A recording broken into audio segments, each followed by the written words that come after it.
क्या एक मां के शब्द पूरे युग का अंत कर सकते हैं? क्या एक श्राप इतना शक्तिशाली हो सकता है कि द्वापर युग ही समाप्त हो जाए? कुरुक्षेत्र का महायुद्ध खत्म हो चुका था। चारों ओर विनाश था, लाशें थीं और हस्तिनापुर में सिर्फ शोक की गूंज थी।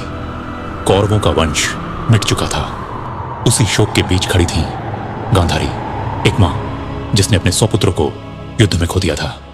उनका हृदय दर्द और क्रोध से भरा हुआ था।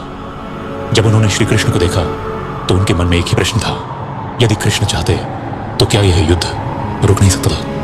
क्या वे इस विनाश को रोक नहीं सकते थे?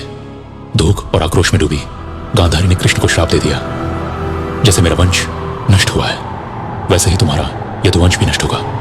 ये केवल शब्द नहीं थे, ये एक टूटी हुई मां की पीड़ा थी जो श्राप बनकर निकली। समय बीता और वही हुआ जो कहा गया था। यदुवंश के वीर आपस में ही लड़ पड़े। द्वारका उजड़ गई। अंततः श्री कृष्ण ने भी पृथ्वी का त्याग कर दिया। कहा जाता है कि यही वह क्षण था जब द्वापर युग का अंत हुआ और कलयुग की शुरुआत। तो क्या यह सब केवल एक श्राप का परिणाम था या फिर यह सब पहले से ही नियति में लिखा जा चुका था? अगर आप ऐसे ही पौराणिक रहस्यों की सच्चाई जानना चाहते हैं तो चैनल को सब्सक्राइब करें, क्योंकि अगली कहानी शायद आपकी सोच बदल दे।